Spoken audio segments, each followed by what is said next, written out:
Squad. Wait for you. Go, it's your turn. So today I want to present, we're the Teletubbies. We're here to do a persuasive presentation. I have Jared Fitzgerald, Elizabeth Bray, and Anel Jerome.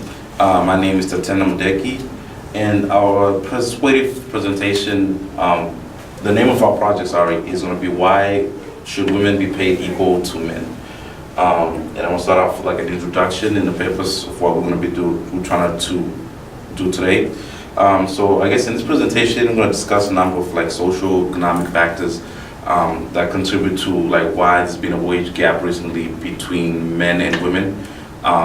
These factors are like both like factors that can be influenced by social constraints or economic factors or just by simple things. We also found some present data and statistics that indicate how big of a gap this is. So it's not just like, oh, women are getting paid less than men, but there's actual numbers into this. There's actual differences and discrepancies that we want to, like we looked at and analyzed. We also want to discuss like why is this still being a problem, regardless of the fact that there's been laws that have been passed, over the years that make this illegal for women not to get paid less than men, but it still happens today. It still happens like it's 2015, and you still see this happening in the workforce, in the job market. And we also have like some possible solutions and ideas on what we think that can be helped to eradicate this problem. So a little bit of background into the gender gap and the wage. This was something that became to be very noticeable during the Industrial Revolution, mostly due to the fact that a lot of women started entering the workforce. There was a high demand for women in the workforce, so you needed more women in the job market. But when women did enter the job market, they discovered that a lot of men were the people in charge. They were the one like running everything, and they were not being able to get paid the same amount of money as their male counterparts. Around sometime in 1963, President John F. Kennedy passed the Equal Pay Act. The purpose of this law was to pretty much to eradicate this gap so that both women and men earn the same amount of pay. But people in companies still find some loopholes to get around this law and still find reasons to pay women less. And but even though this gap has been existent, there was some major decrease, especially in 1980. You started noticing the gap was shrinking, but it was shrinking like at not fast of a rate, and that's why it probably still is there, even though it's been decreasing. So. Okay, so women in the workforce. In the past, it wasn't uncommon for females to be stay-at-home mothers, which is why males dominated the workforce for so long. In the 1950s, only about half of the females in the U.S. were employed. And as time progressed, more and more females entered the workforce. And as you can see in the graph, in the U.S. in 1970, the female participation rate was only 43%, but currently, women account for roughly 50% of the workforce. So the gap is definitely closing, but it's still there. And the equal employment opportunity laws are supposed to protect against unjust hiring in the workforce, but statistics shows that it still happens. There have been studies that prove men are usually chosen over females, even if they both possess the same skills and qualifications. And some of the main reasons for this happening are maternity leave, the idea that females aren't as capable physically, and the idea that females aren't as competent as men. A survey of 500 managers by a law firm shown that 40% of managers admitted that they are wary of hiring a female that is childbearing age because they are likely to take maternity leave. Majority of men do not take maternity leave, but majority of females do. So for this reason, it's costly to the company, and hiring managers will discriminate against females for this reason. There have been several studies that reveal both male and female employers judge a female to be less competent than an identical male counterpart. So that definitely accounts for some of the discrimination in the hiring process. Also, the idea that females aren't as physically capable as men pushes discrimination in hiring as well. Usually this happens in physically demanding jobs, maybe like construction, etc. In the past, gender stereotypes push job choice, causing females to dominate certain areas and occupations such as like education or caring professions. Some of those jobs would be human resource, nursing, receptionist or secretary, child care or teaching. But now there's been a lot of more females dominating other fields such as accounting, financial managers, medical scientists, advertising and promotion managers, and more. So now on to Brittany. Question is why women with the same education who are better qualified who are paid less than men? This leads me to over 60% of college graduates are women. Not only do women enter college at a higher rate than men, but they are less likely to drop out once they get there. Female graduates now account for about 60% of U.S. bachelor's degree. Women consist of 60% of executive degree. Most women have been discouraged from going to the top and how women are not suited for the top management. It's not fair that women and men pay the same amount. No, it's fair that women and men pay the same amount for their college degrees, but they often do not recap the same rewards. Because the first year out of college for men and women is a prime time to make similar earnings, especially when they are young and childless.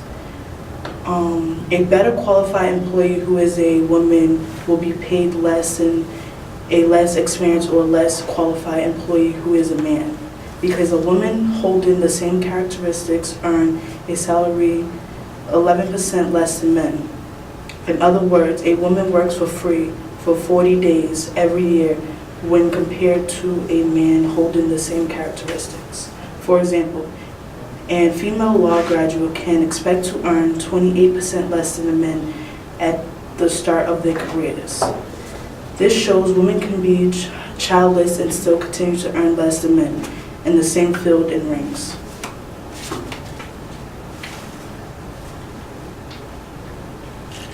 So we're gonna say, why are women worthy of equality with pay? Teach you. So, women's value to the job market is something, every company when they look to hire somebody or a certain group of people, they always look like, what is their value to me? What is their value to my, to my company?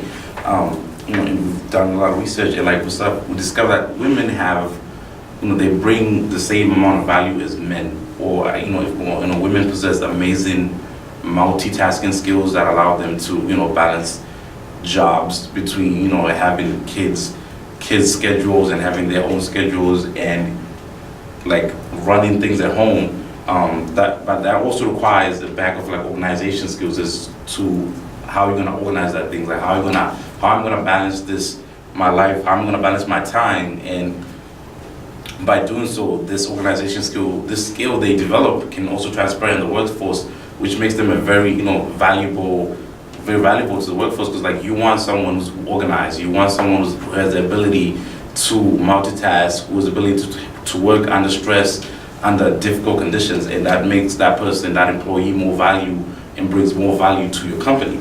And also just because like women comprise of, they also account for about 50% of the labor force in the United States. So that shows you that, women are very involved, they're very hardworking, despite everything else they have going on, they're very dedicated people who are willing to give it their all to be able to be in the job market.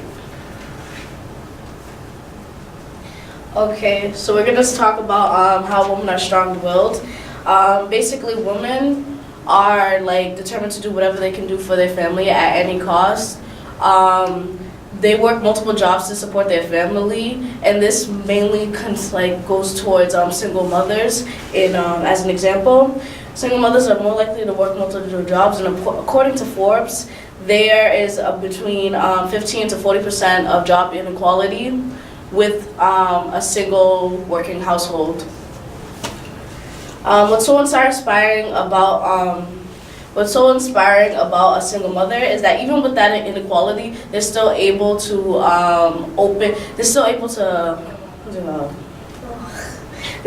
make ends meet with their family, and they're able to even if it requires government aid, they're still like able to support their household and make sure that there's a roof over everybody's head and there's food on the table, and they're still able to take care of their kids, whether it's them taking care of it or another care provider.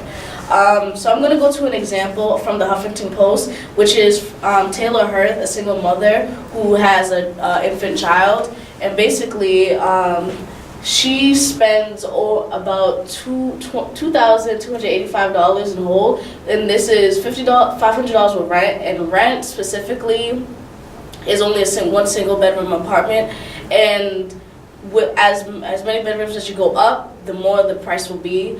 Child care is about $400, and that's for a basic 9-to-5 job. And if your child's younger, then the price goes up.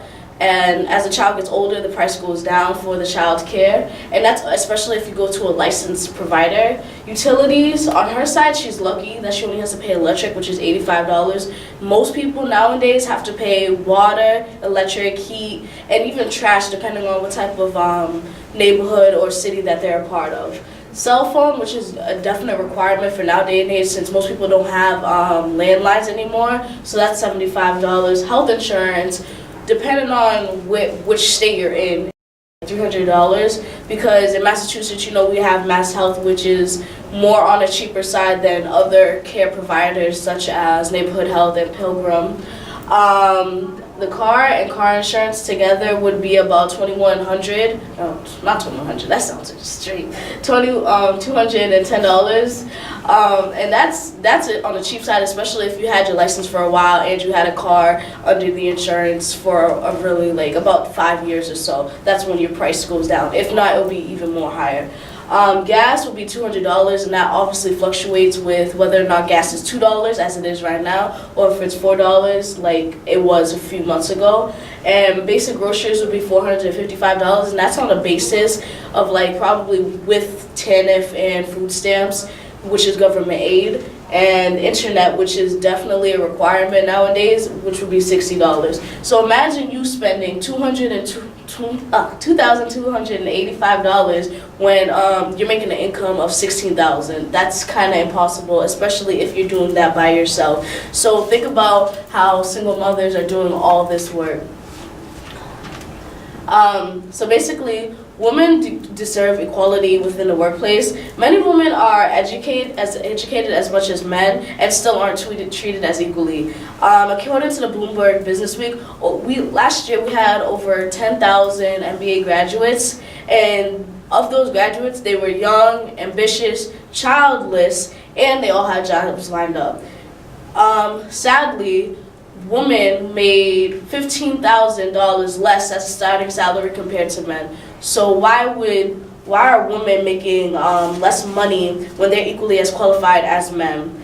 Another thing is that women are given less opportunities as men. Yes, in the work field, once you get in the place, that they do mentorship programs for dedicated towards women, but if it was a male, males are more likely to get hired for a higher position when they are in that mentorship program. Because with men, when it comes to mentorship, all it is giving them network opportunities, giving them tasks and duties that would help them fulfill their steps in order to become a higher position, such as a CEO or CFO. With women, it's just basically the mentor telling the person, hey, you need to keep your emotions away from the job place, you need to do this in order to become a better person, and da-da-da. It's not really helping them become a better working individual, but more as a more stable individual. Another thing is that more pressure is placed on women, on a woman's reliability and availability, especially when it comes down to the age where they're more bearing child, and they also feel more pressured, especially in male-dominated fields such as law and finance, that they have to work at least 50 plus hours in order to even make their salary worthwhile.